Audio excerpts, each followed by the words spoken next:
Hello, everyone. We'll get started in just a few minutes. Thank you for joining us today.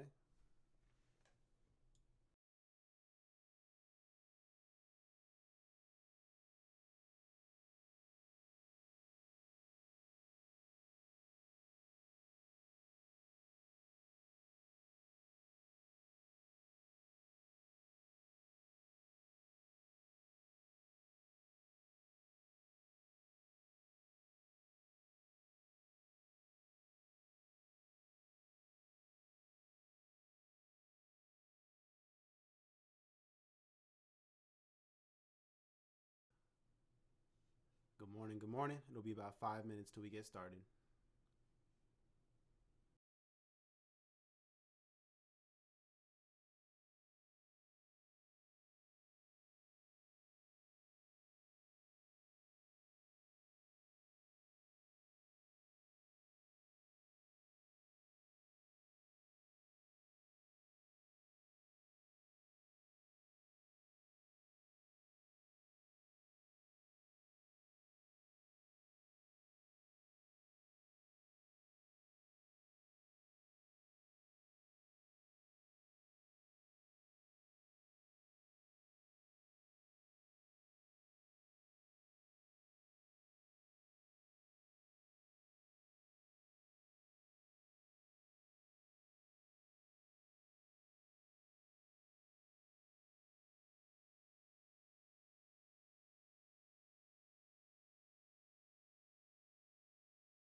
Joining us later. I hope you all came prepared for the information and knowledge that you are about to receive. We have some wonderful guest speakers here with us today. First, I would like to thank Kiyoshi Taylor, member and co-founder of Justice Vanguard, an organization out of Los Altos, California, that fights for racial and social injustice in their communities. He has been a huge help and asset to making this event happen and also connected us with the much anticipated speaker, Emory Doulas, a revolutionary artist, and the Minister of Black Culture for the Black Panther Party. We also have Akubundu, a civil rights legend who grew up around the time of the Panthers. So I know that during this presentation, you guys may have many questions and things that pique your interest. I ask that you hold these ideas in your head until the conclusion of the presentation, where we open it up for questions. So with that being said, I'm very excited, and without further ado, I'm going to let Kiyoshi take the wheel. All right, right on, right on, extremely excited to be working with you guys as well. Got to shout out my sister India. So without her, none of this would be happening either. So like we said, we are Justice Can't hear you, Vanguard. Kiyoshi. You're on mute. Taylor.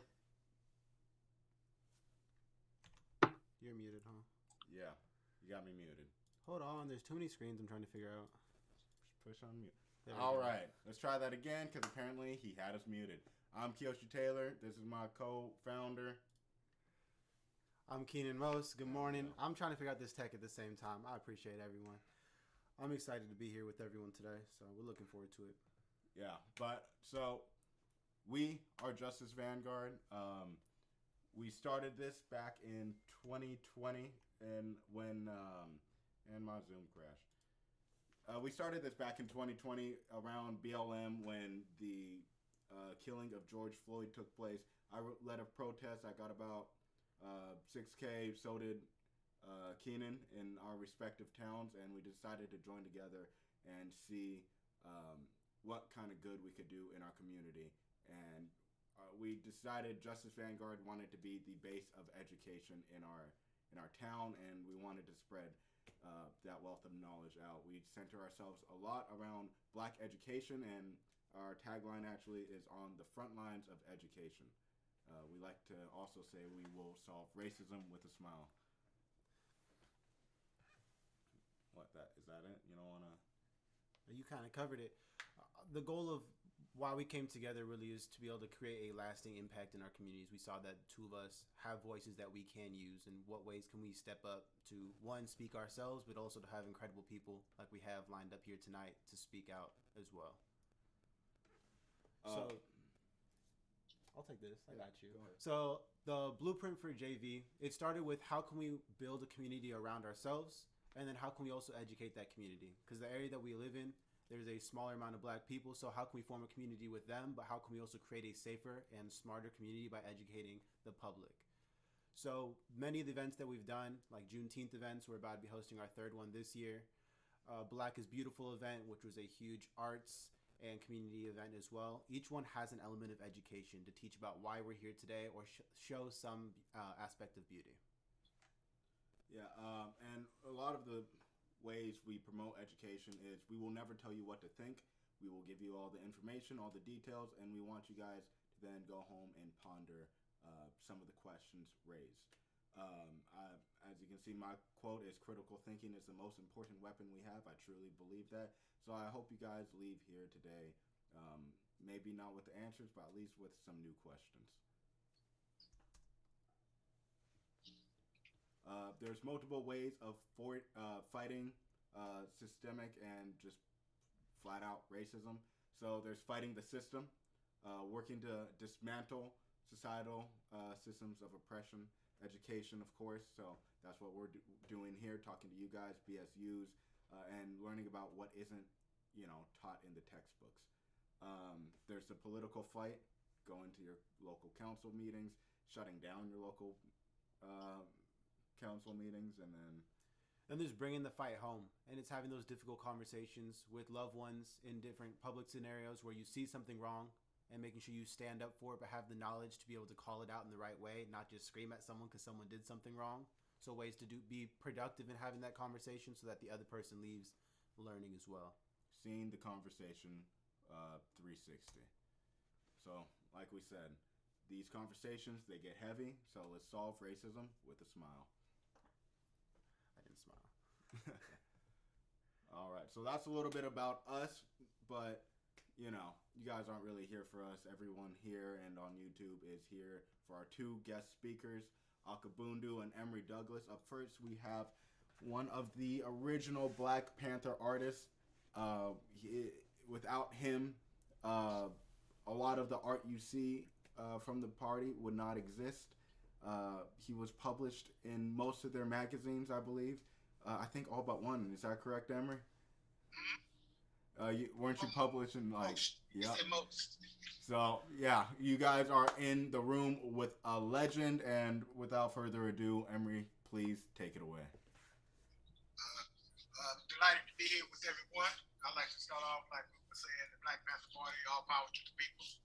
Hey Emory, could you move the mic part down? You're a little bit quiet. Oh, okay. Sorry about that. Can you hear me now? Hello? Isn't it the little earpiece? Well, I don't know how it works. Does your headphone have the little earpiece you could pull down? Can you hear me? Hello? There's a little earpiece on your headphone. You just pull it down like this. Oh. Perfect. Yeah, right on. Okay, can you hear me now? How's that? Yeah. Okay, yeah, right on. I like to start by saying all power to the people, as we would say in the Black Panther Party. Because this is a forum and about enlightening and informing, enlightening, educating, I thought I would do a photo presentation around the school that the Black Panther Party started in 1971. Started off at the Intercommunal Institute and was changed to the Oakland Community School. It was an alternative school, considered the best alternative school in the state of California. It had started off with 100 kids. It had at the height had 200 kids. It had over a waiting list of over 2,000 kids to to get into the school. We didn't teach the kids. We taught the kids not what to think, but how to think, so they can analyze for themselves. And so what I'm going to do is I'm going to do a slide presentation around the history and the relationship of the Oakland Community School in the context of the community and what it was about. So, okay, I can move this out the way. That out the way. Do I have to? Can I? Let me see. Can you? Let me see. Okay. Bring this one up.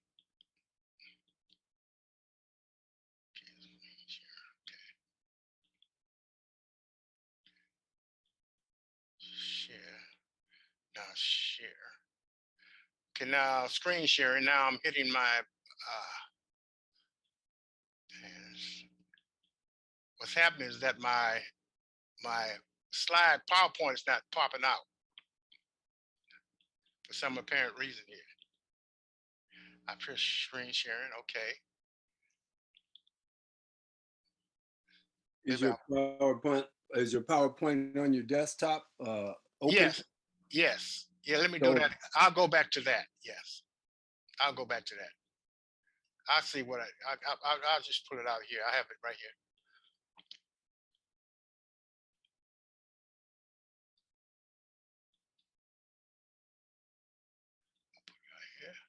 I had it in my USB. I had it on my desktop, but on my USB drive. Oh yeah, it might be a little slower, but yeah. it's open. You should see it regardless of where it's. Right. I got it now. Okay. Okay. Can you see it? Not yet. Okay.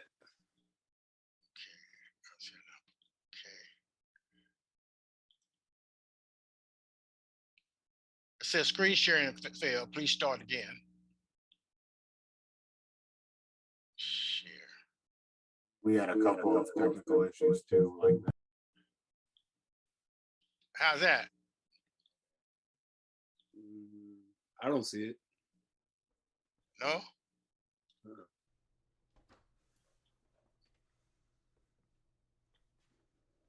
Never had this one problem before. Can you possibly share the presentation? And okay. Okay, I'll type my email. Or Emory, if you send it to me, I can just share screen in here because you already have my email. Okay. This is live problem solving you're watching happen right now. Okay. Wow. I think our volume's good now. Let me see. That's okay. Let me close all these different windows I got here.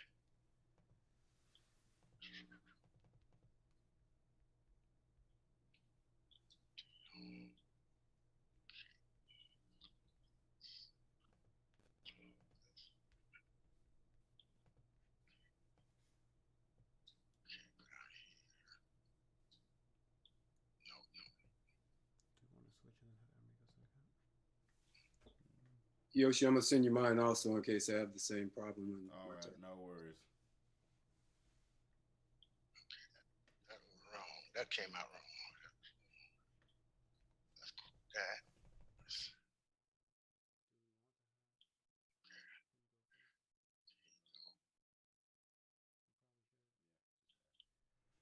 He's ready. Akubundu, would you like us to have you go first and then Emory go second once we get your slide?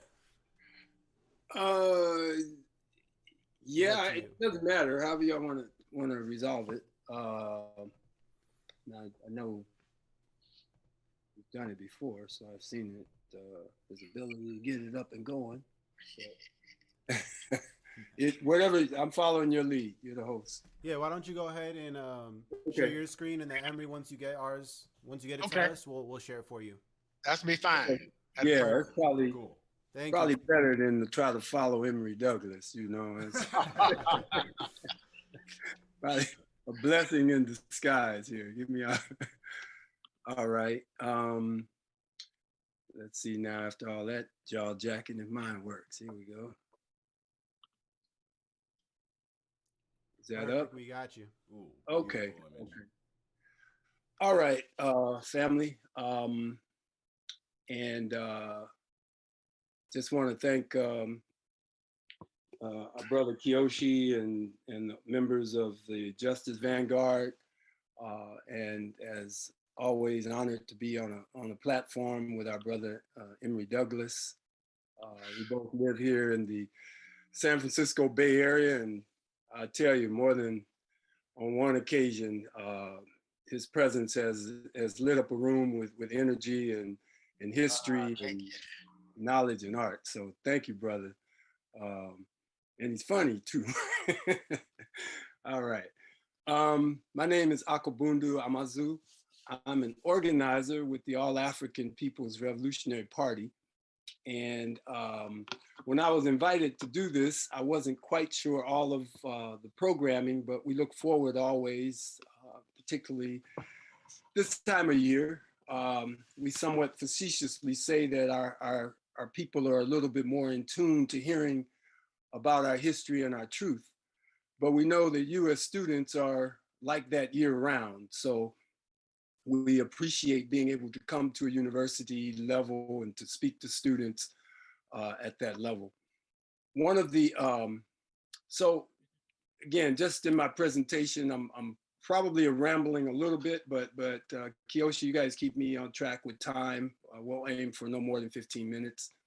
And we're just gonna touch base on Black Power and the transformation or the definition of it within the context of Pan-Africanism, one unified socialist Africa. And a couple of definitions I think are always helpful to get us grounded, right? Because when we talk about the 60s, we often hear about civil rights. Those of us who took the time to study Malcolm, of course, we start to hear more about human rights, which if you didn't know, Malcolm X was one of the progenitors of bringing that to the platform, the question of human rights. So the definitions we have there, civil rights, the rights of citizens to political and social freedom and equality. And then we say human rights. Everyone on the planet Earth is entitled to human rights, clean water, food security, freedom of thought, and to see their children grow up safe. And as our brother Emory will present also, to quality education, to education that tells us the truth about our history and who we are.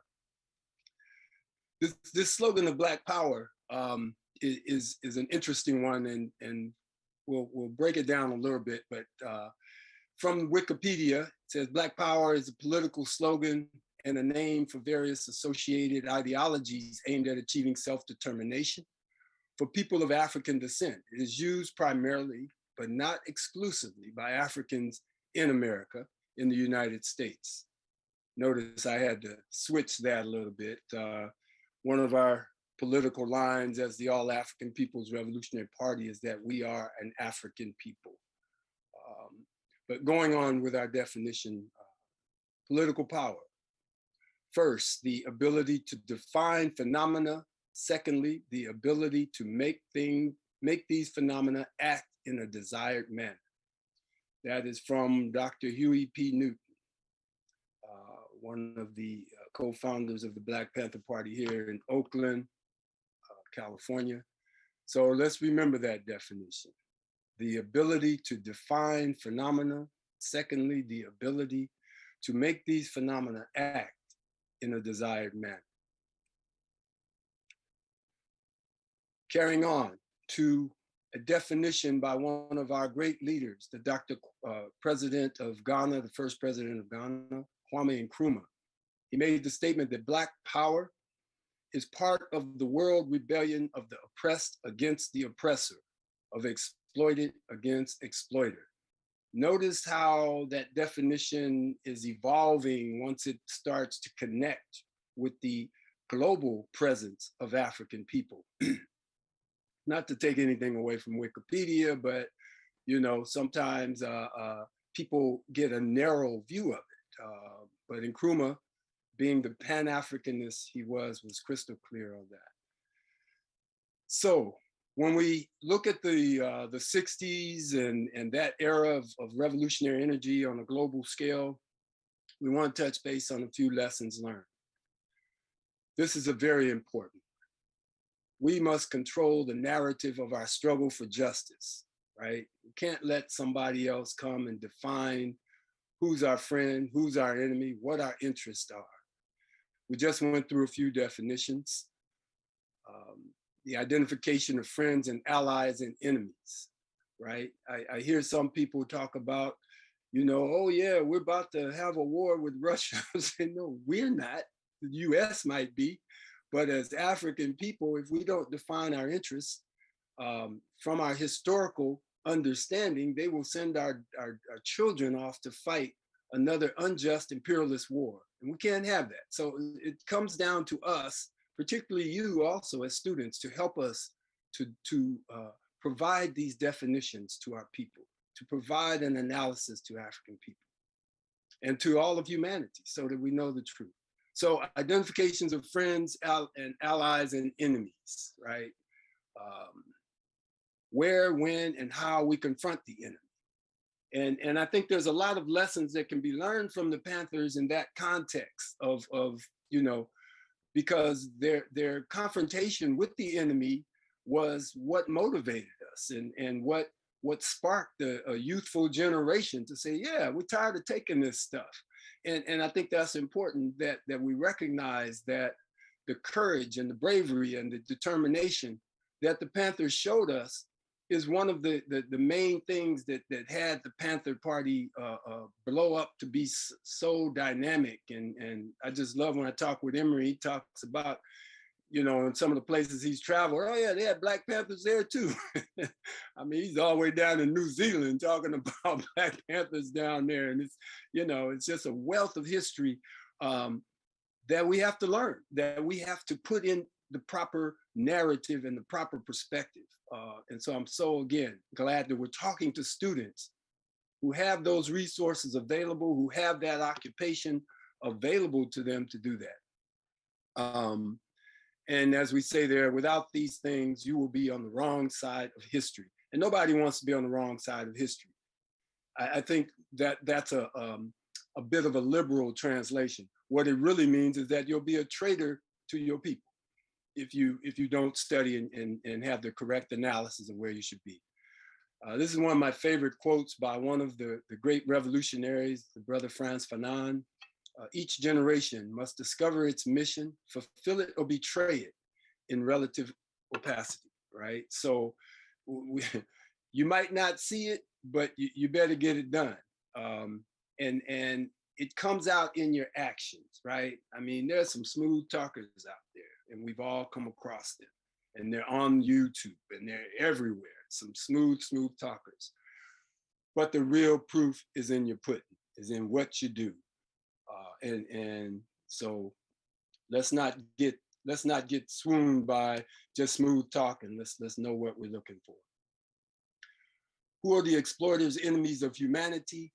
We make no bones about it. And I think it's important that we be crystal clear that it's capitalism, it's imperialism, it's colonialism, it's neo-colonialism, it's Zionism. And yeah, I know some folks like to throw all of the isms out. But again, it's our job to understand it. I love this, this graphic here dealing with colonialism and neo-colonialism, because, you know, as you know, Africa in many places fought to kick out the European colonizers. And it is predominantly a European capitalist phenomenon. The idea of going and stealing someone's land, removing the people from the land for your own interest. But what they did before they got kicked out is that they trained a class of individuals to fulfill the continuation of the exploitation of our people. And what that means is now the enemy can look like us, but they're not in the interest of us. And this is part of the problem that we see in the African continent today, with so many coups d'etats and so many things happening, is that neo-colonial class is struggling to hang on. I was just reading an article today about how the occupiers of Palestine, the Zionist state of Israel, had manipulated I shouldn't even say manipulated, but one of their neo-colonial puppets inside of the African Union had agreed to give them observer status to the African Union. And truthfully, I don't know all of what goes with having observer status, but what I do know is that a people who have fought against oppression and exploitation do not want to open the door to a people that are oppressing and exploiting the Palestinians the way that the Zionist state of Israel is doing, right? You don't want to show friendship to them. You want to stand firm with our true allies because they have the same interest of us, of eliminating that type of apartheid oppression. So it's some good struggle. Again, students, look it up, the struggle with the African Union dealing with the state of Israel. And let's see. My slides change, okay. Just again, kind of still on the looking at the enemy aspect of that. You know, how have conditions changed? You know, we know when the Panthers were brought to be, in addition, and I know some of you know that the initial Black Panther Party was down in Lowndes County, Alabama, with the, what was it called? The Lowndes County Freedom Party, and how they had initially used the striking panther on their ballot because, again, our people were illiterate. So one of the things just in putting that out, and then just to follow through on that thought, it was I think it was Huey and Bobby who checked in with SNCC and the people in Lowndes County to allow them to use that same image. So, you know, that's respectful. I appreciate that, because today people will steal your stuff. And you won't. I know, Emory, you must see your art everywhere. Don't get no credit. Don't get royalties. Just stolen. You know. But anyway, that's a different story too. But I think in terms of my point that I'm trying to make in terms of how conditions have changed, in those early days, clearly we were fighting for voter rights and voter registration and those kinds of things. We were fighting and continue to fight against police repression and exploitation. And I'm not going to try to label these as new forms of oppression, but in fact, conditions do change, and it's important for us to know when conditions change. You know, I don't have a exact number, but I bet the literacy rate from the 1960s, as I had pointed out, where the striking panther was to help the African people in Lowndes County so that they could vote, and many were illiterate. And we know that a lot of voter registrations use literacy tests to exclude our people. Now I'm talking to students at a university level. Some of you are probably working on master's degrees, PhDs, or whatever, but literacy is not the issue as much as some of the other things that we face today. We know that the capitalist system has moved to use sanctions as a weapon against the people. And let's not be mistaken about sanctions. Sanctions kill people. Sanctions are not a smack on the wrist to somebody you disagree with. If you look at the blockade on Cuba, you will see one of the most vicious forms of sanctions that ever existed in history. And yes, the US does have the power to impact that on a country that it disagrees with. And it's our job, again, students, the revolutionary intelligentsia, to look behind the headlines and know exactly what is going on. I won't go through all these others, but you can see them and you know they're true. You know those are things that happen. Just briefly, gotta move my images here. So the work of the All African People's Revolutionary Party and the work that we want to move forward to in some of the goals and strategies that have to happen. We know even with a unified Africa, you know, when people talk about Pan-Africanism, our party defines it as clearly as we can as one unified socialist Africa. One Africa, right? And I laugh sometimes. People say, well, you talk about Africa like it's one country. Well, it should be. It should be one entity, not 54, 55 different little countries with populations as small as 1.5 million people. How can the 1.5 million people do anything within the context of what, you know, what's going on in the world? But you put 1.5 billion people, which the African continent has, and I assume once we do the Pan-African world and include all of us, we're up to 2 billion. Then you have a force that can stand up and look China directly in the eyes, look Western imperialism straight in the eyes, and of course, getting rid of that neo-colonial class, which pimps our people and our resources, and putting in a mass structure. Then you also have the ability to utilize Africa's wealth in the interest of African people, which is what on another lecture we could talk about our brother Muammar Gaddafi and the Jamahiriya of Libya were doing, which is why NATO went in and destroyed them. They were looking to use the resources of Africa in the interest of African people. And I'll just touch on a couple of these other points and then sign off and pass the mic. But this one on constant political education. Now, let's be clear. To be a student is fine. To be a student in a university inside of capitalist America, fine. Get your education. Utilize that for resources to prepare yourself for this world that we live in. But they're not going to tell you the truth about all the things that we need to know as a people to develop self-determination, right? So, for instance, my son is a civil engineer, and you know he works, he's good, he does his thing, but it's going to be the political education and the understanding that how can I use this for the people? I think if one keeps that underlying slogan under their education, how can I use this for the people? Not how can I make more money, or how am I going to start my business, or how am I going, I mean, those are okay tactics, but the underlying philosophical grounding to be part of the people's class, as one of our brothers, Ahmed Sekou Toure of Guinea said. He said, there's the people's class and the anti-people's class. It wasn't about how much money you made. It wasn't if you were proletariat or bourgeoisie or capitalist. It meant what is your focus in terms of how you're going to use your resources, including your education, to advance humanity.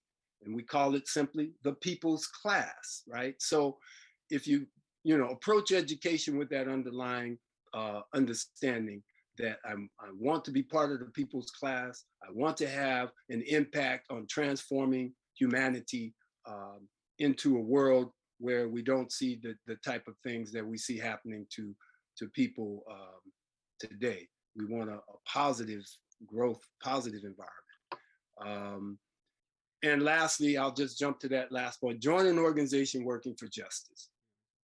There's no way that an individual can transform the conditions that we find ourselves in.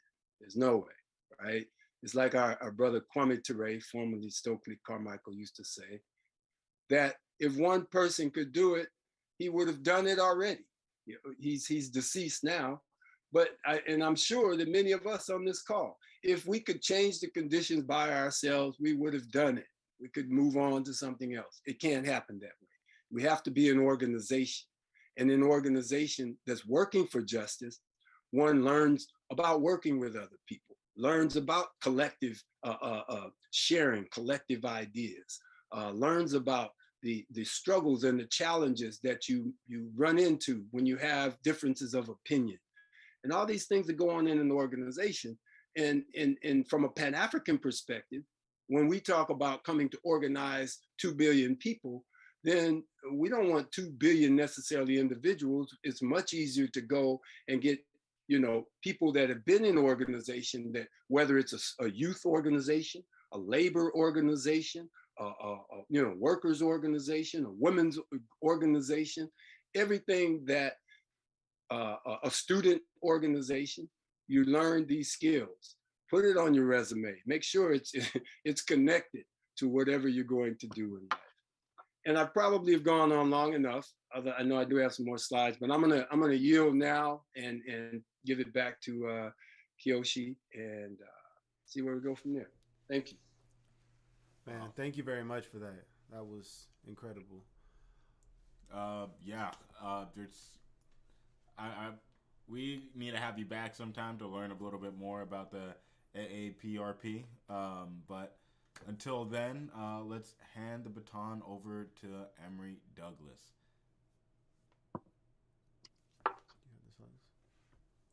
Hey, Emory, do you want me to share, or do you want to give it another go? You're muted, by the way.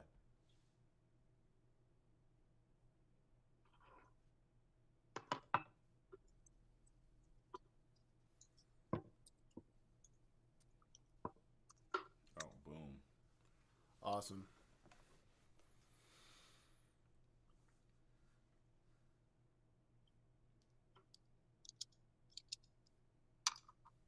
Oh, Emory, you're muted. Can we unmute him? Yeah, click there. No. No.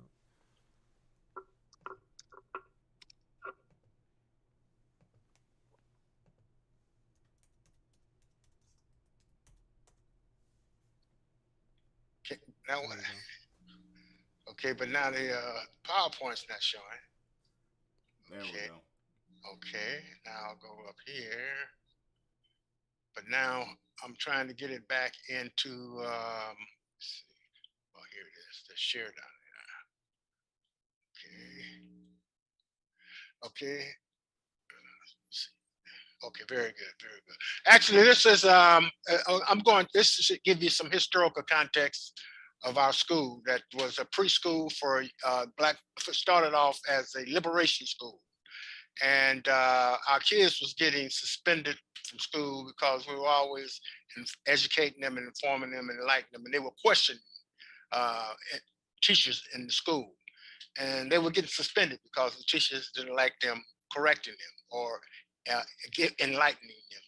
And so it was suggested that we start our own school by a Panther, one of the Panthers. And in 1971, we started our school called the Oakley Community School in Oakland, California, in far east Oakland. And so this is the kind of like in the context of the many social programs that we had during that time: free busing to prison program, free ambulance service in Winston-Salem for those who, because in Winston-Salem, the ambulance would come into the community in a respectable time. And so the Panthers went and got certified as ambulance service in the community, helped them buy an ambulance. So we had a free ambulance service in Winston-Salem, our first chapter in the South. So that's what you see in this program, this collage of different programs we have: free busing to prison for those who are incarcerated all over the country. We announce where we're going to be on that particular day. They could come to that location and they could get a ride to that prison to and from to see their loved ones that were incarcerated. Doing that. We had senior citizens program. when we worked with called SAFE, Seniors Against a Fearful Environment, where we would pick them up at their satellite houses, take them shopping, pick up their groceries, take them to the doctor's appointments, all those things during that time. There are a whole lot of photographs on that, all these programs, but because of the time limit, I'm going to really focus on the Oakland Community School. And this is showing this is young people who are this is like the free breakfast program. So I just want to say that because it's young people. And it relates to the fact that kids going to school hungry, couldn't learn, couldn't focus. And because the parents had the choice of deciding whether they could pay for have breakfast in the morning, or they're going to keep the roof over their house, or they're going to have to pay the gas and the PG&E bill or the rent. And so we just suggested with others that we start our free breakfast for school kids in the morning. And this is showing you one of the locations for that. Now, this program was by the United States government, was considered public enemy #1 to the internal security of the United States. And because we were pointing out the contradiction, everything that we did was pointing out the contradiction and highlighting what the government should have been doing, but wasn't doing. Here's the free breakfast early in the morning. Again, kids at our different locations. This is going into school, young lady who went to the Panther school. This is our liberation schools, pre-Panther school in Oakland, California. And we didn't teach our kids what to think, but how to think and analyze for themselves. Even in the schools, the kids had when they were in school and they weren't doing their homework or acting like kids do, acting up, they had to go in front of their peers, and that was their age. It was called, we didn't call it we call it method of correction, where they would go in front of the students who are on this board, and they would determine what the method of correction would be for them violating the rules or acting up and acting bad at school. These are, again, the liberation, pictures of liberation. Here's the back of the school, Oakland Community School, which was out in East Oakland.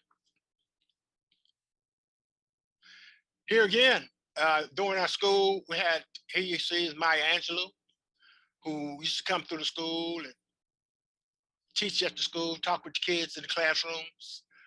And we had professional educators who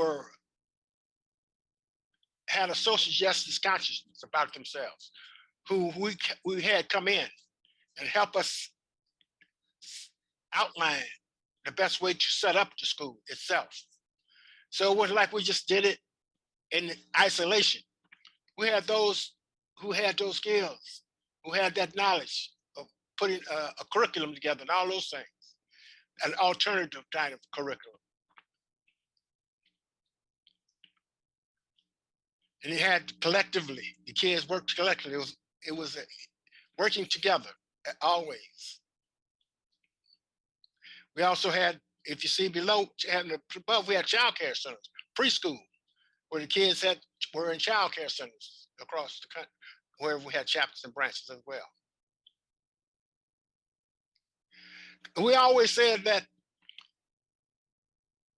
because they would send kids to our school as they evolved and became prominently known, they would send kids to our school that they said were incorrigible. But we say all you have to do is send them tender love and care, treat them with tender love and care. And that's what we did, because we understood and still understand that when they get 18 years old and they go into the real world, they're going to have to deal with a whole lot of dynamics. So you try to teach them with tender love and care at the same time, and encourage them, and inspiring them, and enlightening and informing them, and pointing out the contradictions in the context that they can understand it. It was a fun time. I always had enjoyed young people. It wasn't rigid. This is our child care centers. My daughter went to the child care centers. Tender love and care, that's me when I had hair with 2 of the kids in our school. We also had programs at the school. You have young kids who participated in the program.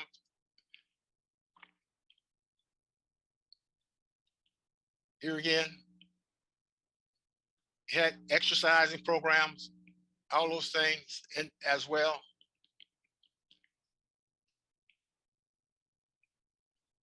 We also had, during the summer, we had these, what's your annual friendships, where you had kids who would come to our school during the summer and interact with our kids. And a lot of them want to stay at the school and continue to be at the school itself, because it had such a progressive and insight and about showing that love. It's about love.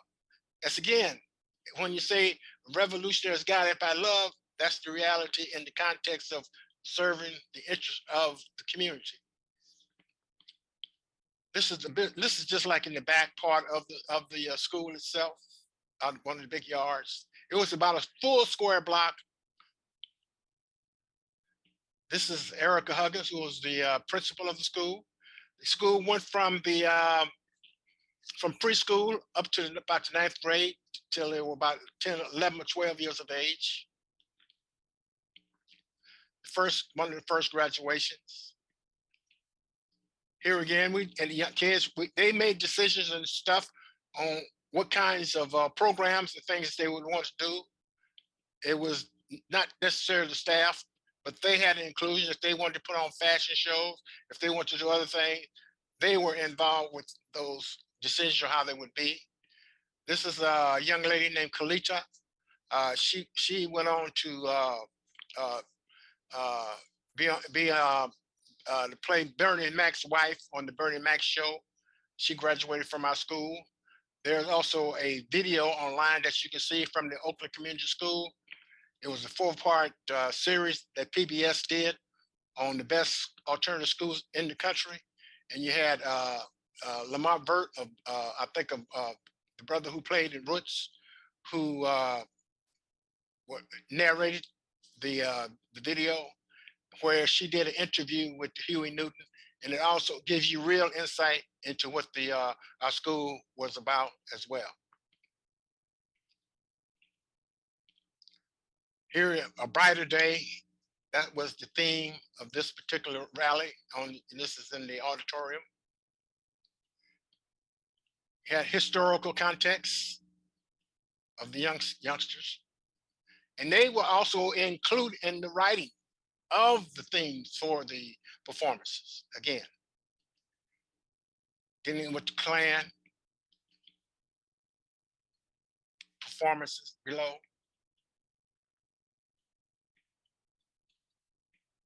Dealing with identifying Africa culture, reciting. This is when Rosa Parks came to our school and stayed with us for about a week. She was invited, and she happily came, and she stayed with us for about a week. This is her in the auditorium with Erica Huggins doing a performance at the school. Here is when she first came, and in the cafeteria area when she was greeted by the kids at the school. Also another picture of her when she's giving the flowers. We also had a music program. You had youngsters who couldn't perform any kind of music, but was inspired by the program itself.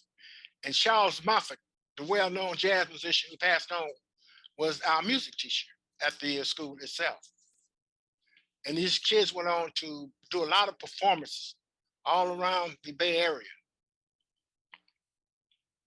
These are young people who had no self-esteem, who began to become inspired and began to become creative and imaginative in the things that they were doing at our school. It was not just Panthers at the school, but we had also community kids who went to our school. Here again, it's in the auditorium. It's showing performances. This is the Moffitt family, Charles Moffitt. I think this is one brother, a couple of them went on to play with Marcellus for a while. Most of these are Panthers here, young Panther Cubs, kids who were at the school. We had bake sales, things, but the context of people understood that the Black Panther Party was involved with the school. They understood that this was about enlightening, educating young people. About the issues and the things that they were going to be confronted with on a daily basis in life's journey. So, but at the same time, integrate that into the spirit of young people who still have fun on life's journey. Parents, bake sales, even had martial arts programs where we were, and we had all martial arts programs with the different martial arts community organizations in the Bay Area. Sometime would come during that time. Also, we were on Black Belt Magazine martial arts program at one point. Young people won many trophies. This is focused on discipline, what have you. Steve McCutcheon, who was the Panther, was the coordinator of the martial arts program. All open martial arts program member, just on the stage at the Oakland Community School. Here we're connecting with different martial arts programs in Oakland, understanding the politics of the Panthers, showing solidarity, coming to be a part of and inclusive in those programs.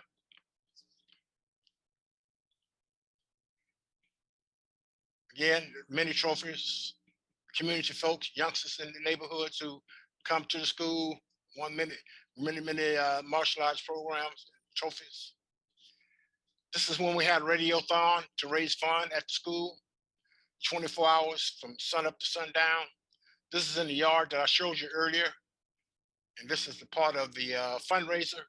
It was on the main Black radio station back then. I think it was KRE or something like that.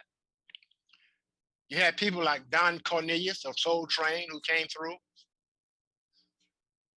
This brother here was a promoter. He knew Huey and Bobby and identified with the school and brought Don Cornelius by. And Don Cornelius made a large donation that day to the, because it was outside in the corridor, it was outside in the back of the school, but it was also in the auditorium. So there were many things happening at the same time. Here you have also Sheila E. and her family used to come to the school. Sheila E. used to come over all the time and work with the kids and do things with the kids. And then this is when we had the radiothon that they came over and performed. And that evening, this is going into the night. Here's Maya Angelou doing a presentation earlier again, later on in the auditorium at the school. This is Merle Sanders. A lot of people don't know Merle Sanders was original Grateful Dead. They blocked him out like they did Billy Preston, who was original Beatle. And like they do everything in that context when it's about making profit and about exploitation.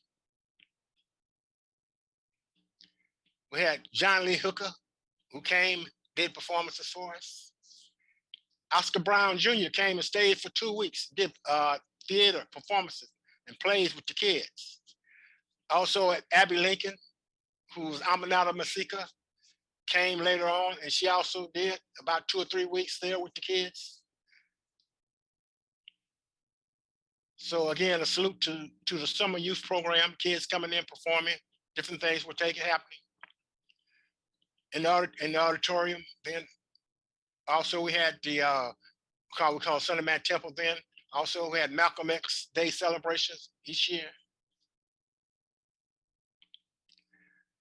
We used to coordinate with the students at Laney College, and we would show the Black films every Thursday evening. And people could come to the school and auditorium. It became a learning center in the evening. We had it as a school in the daytime. It became a community learning center in the evening.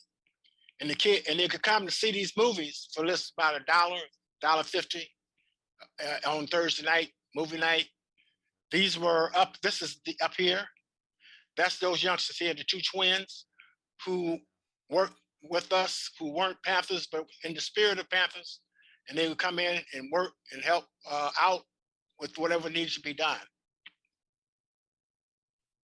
Here's these youngsters who lived in the neighborhood. They come and party. This is in the school, in the cafeteria areas. They would have their party. And if they had any technical equipment, they would give it to us. They had that much respect for us. And then we had to give it back to them when they left, but we showed that kind of respect. Then what you had is you had the Oakland police at that time came by, would knock on the door and say that the neighbors were saying that there was a lot of noise and being disturbances that was going on, which we knew that wasn't the case. We knew that was just a harassment, because now here we are, these youngsters are beginning to identify and rate to us by the very fact that we're linking ourselves up in the context of how and things that they want to do. In return, they work with us and do on sending, when we had commissaries to fit that stuff that we need to send in to those who are incarcerated. They would come package the packages up with the food goods that the prisoners couldn't get and they wanted, and then we get the list and we go get them donated and we ship them into them. So a lot of these youngsters worked on helping us do that.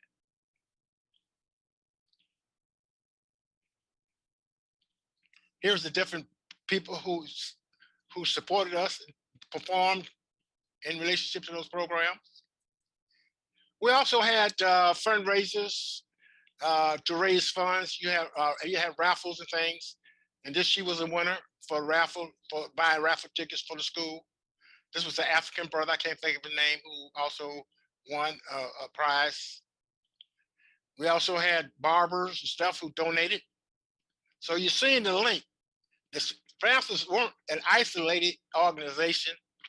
It had connections and roots in the community on different phases, different ways, different levels. This is where I volunteer. All this money went to the school itself. Here's a sister sitting in the back reading her paper. Every week she would get her paper and she just sit out there and read her paper. This I want to show you. This is a brother named Brad Lomax. That's him. He became paralytic while he was in the party when he was back, when he was in Philadelphia and when he came out here to work in the Bay Area. Brad worked with the Center for Independent Living in Berkeley. All these streets that you see, all these signs, all these street walks for the handicapped, all those things that you see today that make it accessible for handicapped, Black Panther Party representative Brad Lomax played a great part in that. He was our representative with the Center for the Independent Living in Berkeley. This is a rally. Unfortunately, I have a rally showing many of them at our school having a rally around these issues and getting the laws passed. So I want to show you that as a closing image of it. We also got involved with the registering people to vote, because if that's what the people were in, but we were pointed out that we didn't think it would do nothing for us, but we felt that you're dealing with the issues that people are dealing with, so you try to work with that in that context. This is, and I wanted to show this recent one, the last one here.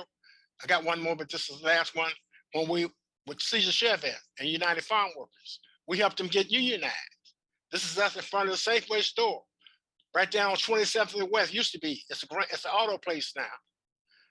This is, we out here helping them boycott during that time to get unionized. So we were in solidarity with the different organizations as well.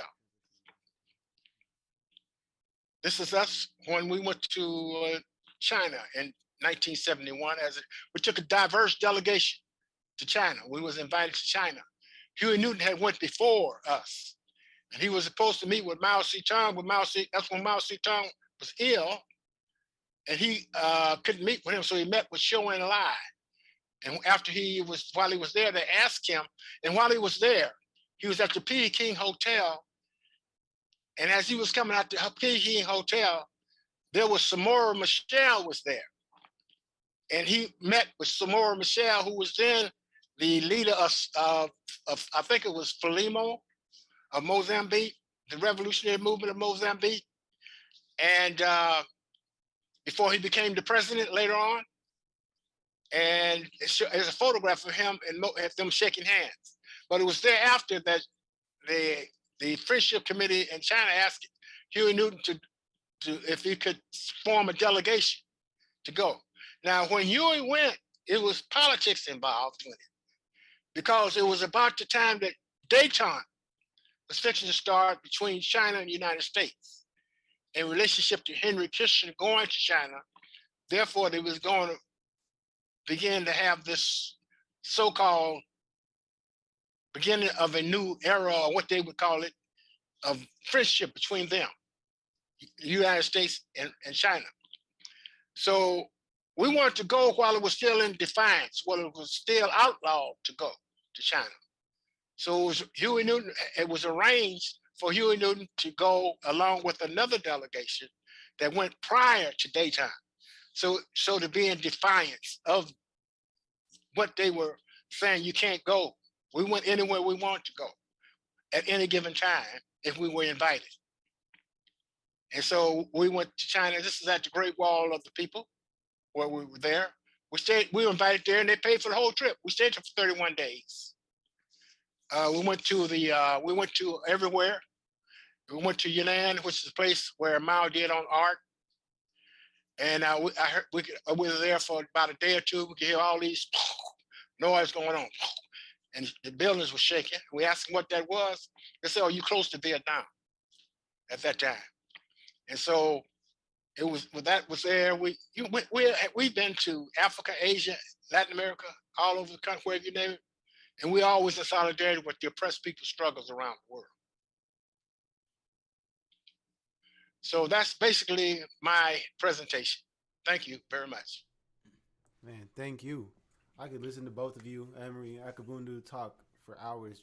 The amount of knowledge that you guys impart on us is incredible and very appreciated. So having you here, we do want to open it up and have a few different topics of conversation. So I'm gonna pass it over to Kiyoshi.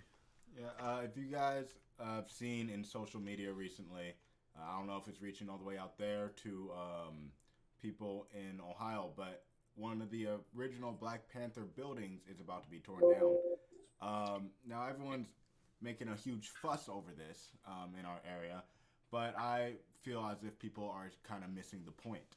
I kind of feel like people should be fighting more so what the Panthers stood for versus just the building they were in. But I could see the argument that the building is a representative of how, or of what the Panthers stood for, and therefore it should be kept up. To me, I just see it as a building, but I would just like to see what you guys think about it. Well, like you say, it's a building. It has a historical context into it and a moment in time, but it wasn't like it was something that we built from scratch. Plus, what it is today is not what it was then. It's just the location is where it is the location. But the building don't even look the same. It was just a storefront going back and forth, big square place. The bakery has, whoever over time has done some remodeling to it to where it is now. Of course, the folks that are there who have identified with the Panthers, because there's always been a Panther installation in the bakery.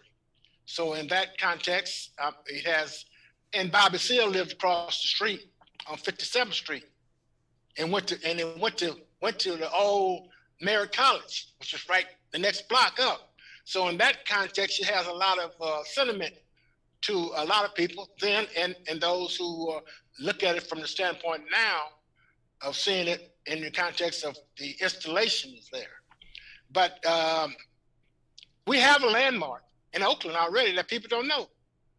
It's the house that on 29th Avenue in Oakland, right off the International Way. It's the house that we built for the kids. Not we built, it was we bought it. It's a Victorian house. And what happened is that we had community and Panthers. We went in, we put out the floors, put the new floors in, put beds in it. We put the new furniture, everything in the building. And it was made, Marbury Lee helped us get it. It's a landmark. It's there now. But what a landmark means that you can't change anything from what it is, unless you get permission. You can't even change a window or do anything to any landmark without getting permission. You see, so if that was made into a landmark, that was our first office there, what you're seeing there. That was on 12th and Fallon Street. That was one of our first historical offices in West Oakland.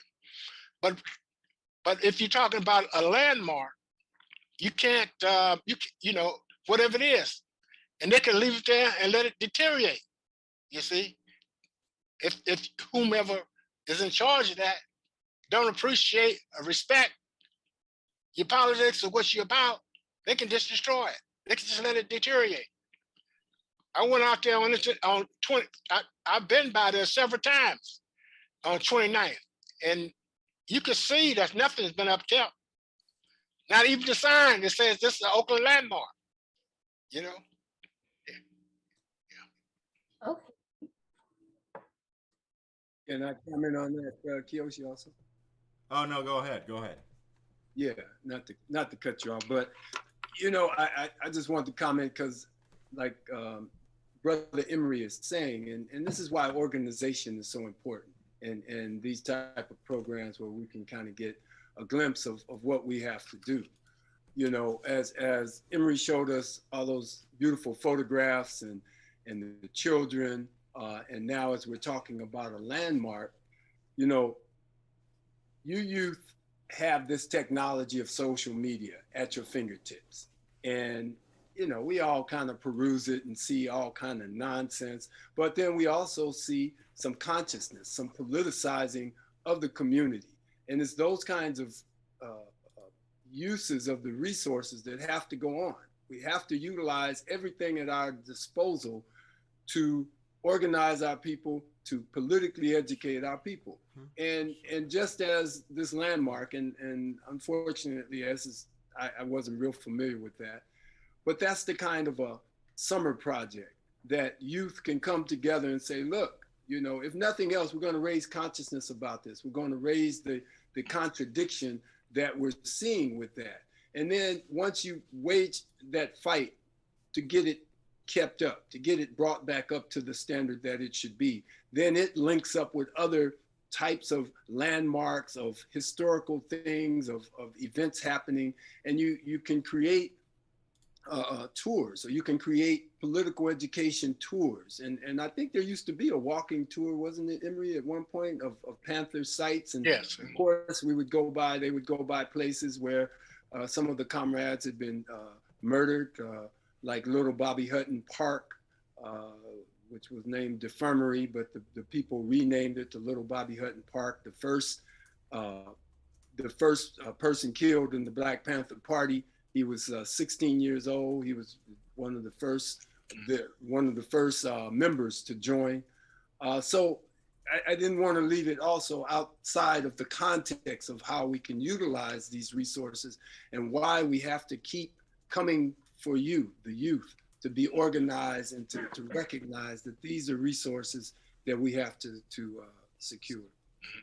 I would say also that understanding that there should be some link between the students at the university, colleges, and the community in relationship to the kinds of things that the students need to be doing as outreach in the community to serve those communities. For example, there could be mentoring programs.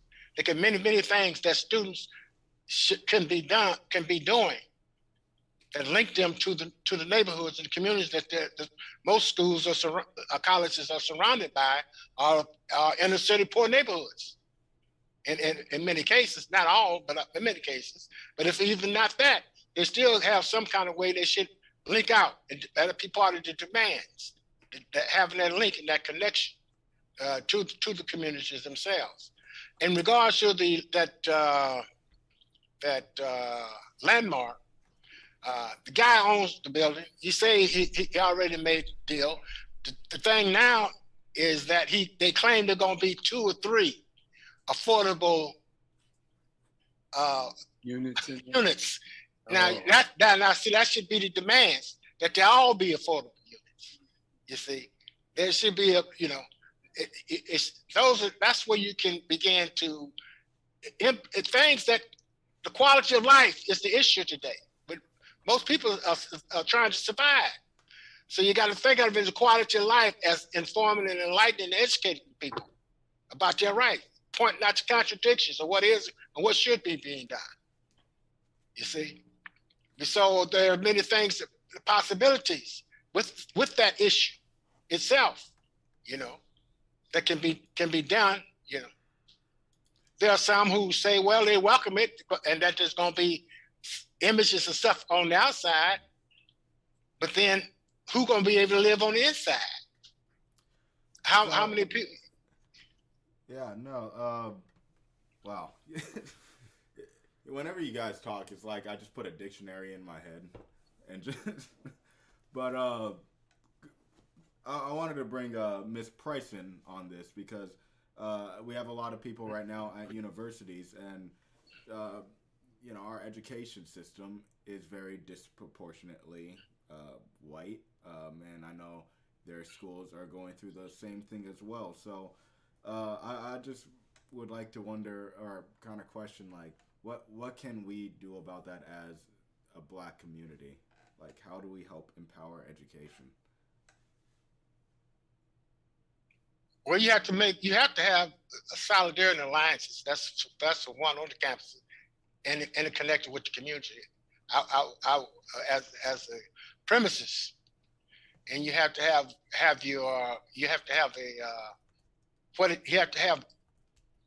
a program of what it is that you want, what it is, what you want to do, what's your program, and how's that linking to quality of life issues as well.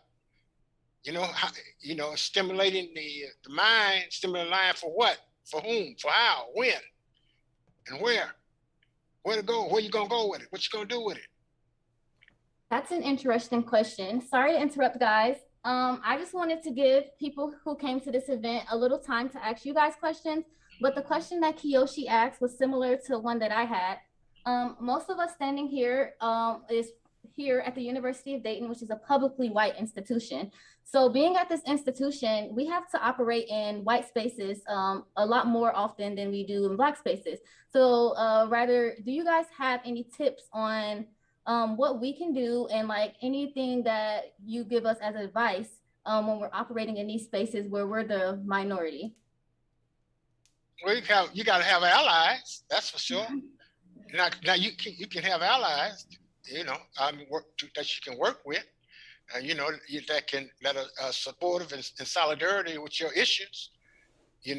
Those can be one, but you have to, in those institutions, that's the reality. Now, so you have to figure that out. You're there. You have to, in the context of now. Recording in progress. Okay, does anybody else have any questions? Could I add to that question also? I think just the fact that you have this organization that brought this as one, and that you're coming together, I really like the way Emory keeps encouraging us to link to the community.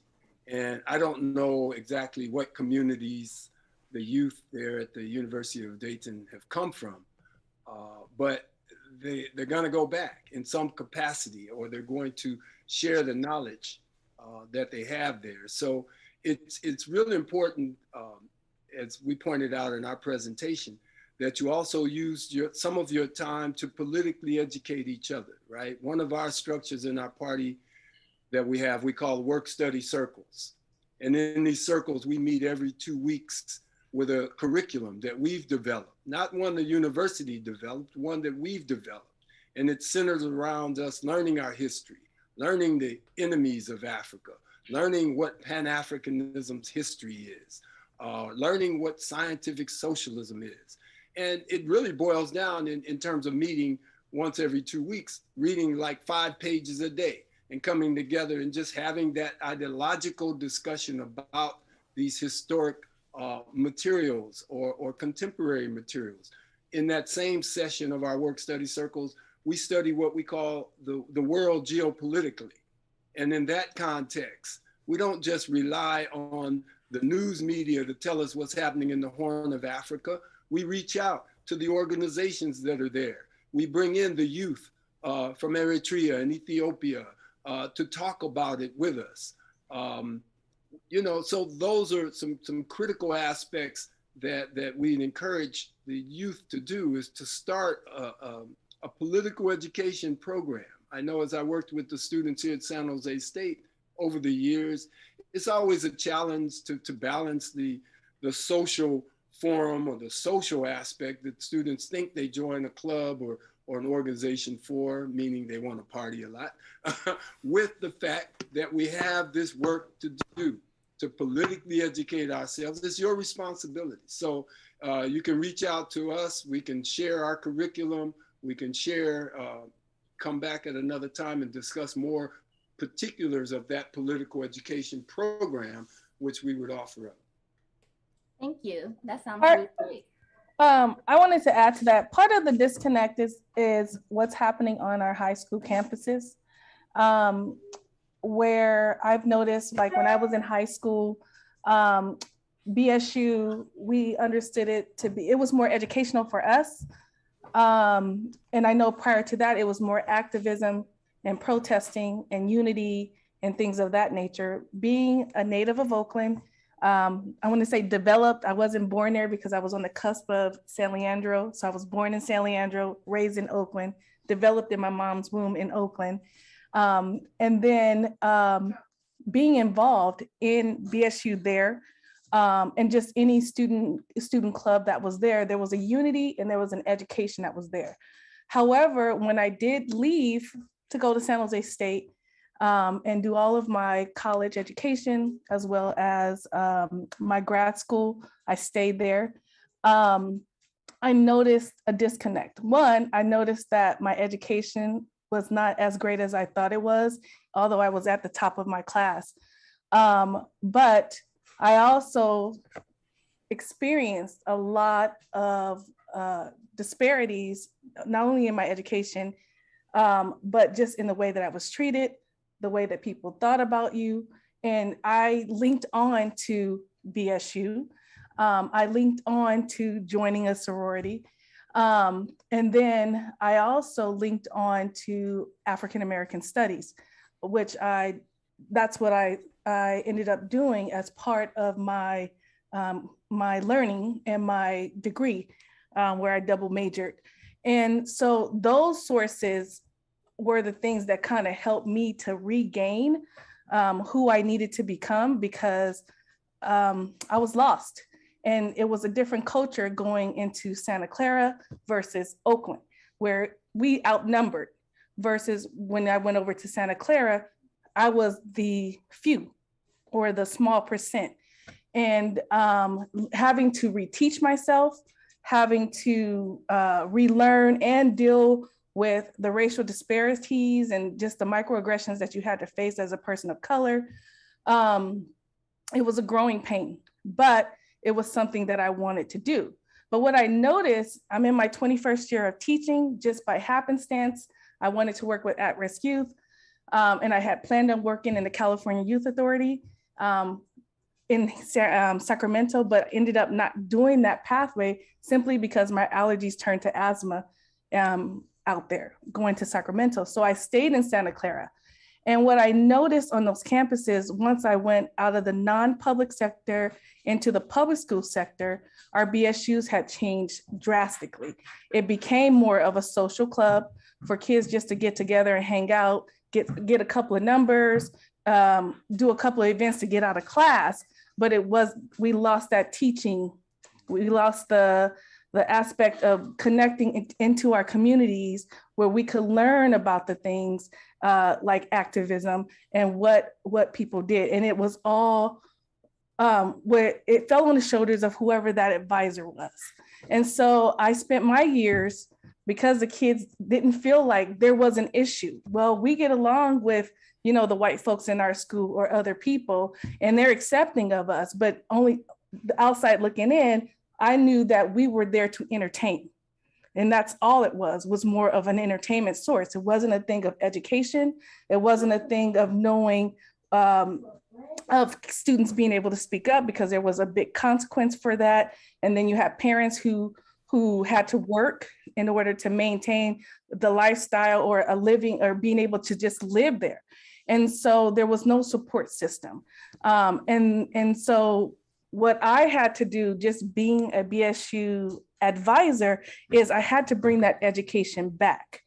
And we had to do and ask for forgiveness later, because just the thing as simple as having a fist, a black fist on our shirt was a big issue. But we did it, and we just asked for forgiveness later, but it was a big issue.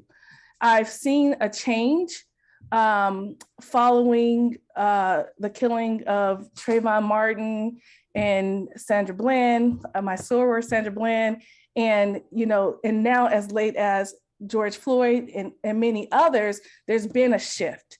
And so now our youth are becoming a little more woke. They're becoming a little more outspoken. And one thing that I've always had to teach my students in my career in these 21 years of teaching is they listen if you speak. And so when you speak, they listen. Not so much when we speak, it's more like we're just griping and complaining or what have you, or we're trying to use, take advantage of our skin color or whatever. But when the students speak up, we notice that they listen. It's still a fight. We currently have something at the school that I'm teaching at now in the Mountain View, Los Altos, where we have the Equity Alliance. And we're pushing for change within that district, but it's still not enough.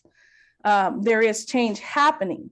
And so if I had to give advice to students who are in college right now, one is taking on another major would be great. Because you learn the things that they didn't teach us in school. It's the education that we receive in high school and college was so colonialized. And it wasn't until I took those African-American studies classes and sociology, and I got involved in my BSU, that I began to change. My education began to change. And then they connected you with other organizations in your community and into greater things where you just equipped and your mindset began to change. And so my advice to you would be that you start there and you start getting involved and connected, and don't use Wikipedia as your source of information. So that's my 2 cents in reference to this and just my experiences. And it's just been a pleasure just sitting on this panel and listening to some great individuals. I was like, I shouldn't be here, but thank you for having me. Thank you. Yeah, we know we love you. Yes, thank you so much. What you said spoke a lot to me because we are a Black student union, but we're on a private campus. So I do feel like our experience is definitely different than what you said those public universities are. So like you said, we're not here for just social. We're actually here to bring change, and we're actually here to make a difference in our school and our community. So that's definitely nice to hear that you are like trying to have that happen at those other schools and those other Black student unions as well. I just think we have time for one more question. If anybody has something that's intensely burning their mind. Daisha, go ahead. I just wanted to ask, like, since the Black Panther, they had the school that was based around serving the community, what are some ideas that the panel might have to bring that back into public schools and how we can actually incorporate that and keep it going, especially in a day and age where schools aren't looked at as Right. part of the community, let alone a place where students actually can thrive. Mhm.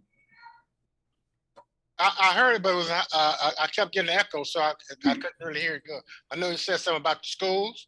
Yeah, she wants to know how we can make the schools, sorry, how we can make the schools a place where students can thrive, like the school that you had, for example, because the schools that we have in our communities aren't seen as a part of our communities. And bringing back like the community type of aspect. And bringing back the community aspect of schools, for example, how you said like how the community came to your school for different events and things of that aspect, whereas schools nowadays don't have that community aspect as much with it. Well, that's a process. You know, you have to implement it. You have to put it into practice. You have to have a whole theoretical vision, but then you have to implement it.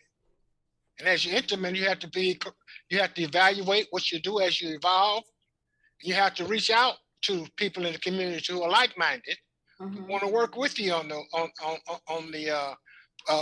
putting an alternative institutions or programs together, and those things. And so it's the whole. So, but you know, this came out of the movement. This out of the Black Panther Party, which had chapters and branches, and already had connections and links with people that we could reach out to, and that we knew who may not have agreed with us on some issues, but like the educational aspect of our programs. So it's all kind of dynamics that can go into it. But I would say you just left a blueprint to be inspired by. You can't duplicate what we did, but you have to do it in the context of now. And you have to figure out how you can do it now. And you have to come together as a collective of those like-minded and see how you can do it, and reach out to folks who you get support from. So and then you can go on from there. But there you can lay out 1,000 different ways, but until you begin to implement it, you ain't gonna be able to see and be visual. You ain't gonna be able to put it in. You gotta do it. You got to just do it. Yeah. Can I add to that? You know, I think the struggle that we're talking about, and I was trying to get a link to our website that I could share with you, is it remains one about self-determination, right? And I think when we talk about self-determination, yeah, there's a path that one can go through to influence the contemporary public schools and that kind of thing. But the real underlying aspect is, how do we implement a school that's really in our interest? How do we develop and grow it like we saw the Panthers do?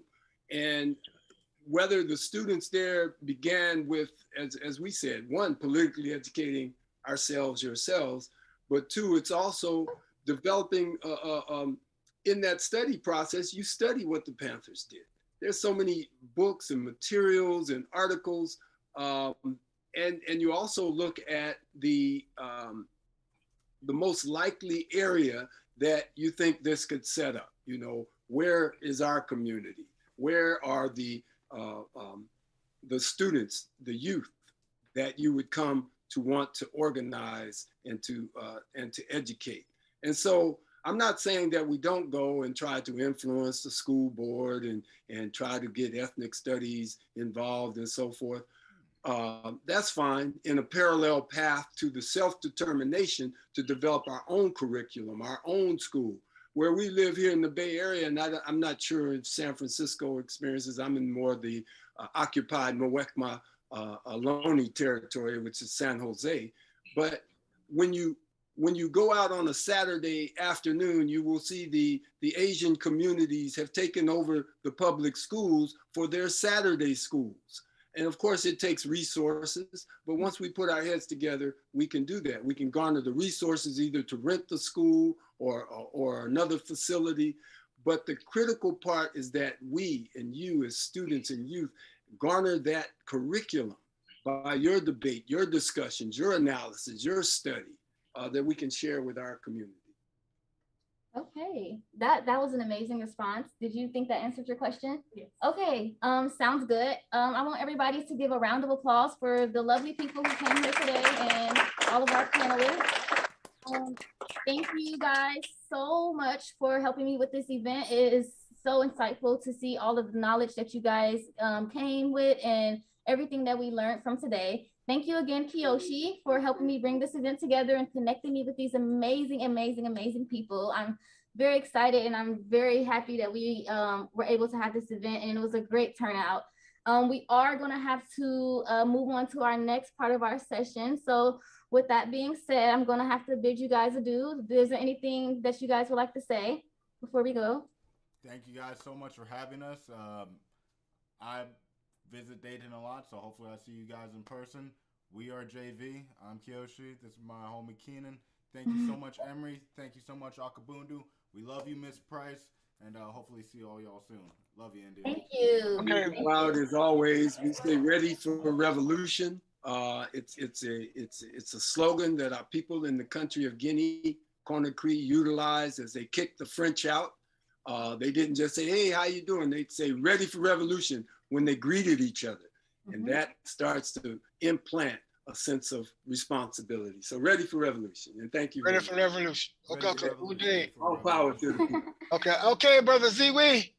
Ready for revolution, brother Emory. Yes, sir. Good to see you in the flesh. Likewise. Okay. The chapters here, the Panthers in Cleveland, I learned so much from them when I was a youngster. So we appreciate what you did. Okay. All right. That paper. Thank you. Okay, guys. I'm going to end the meeting now. Yeah. All right.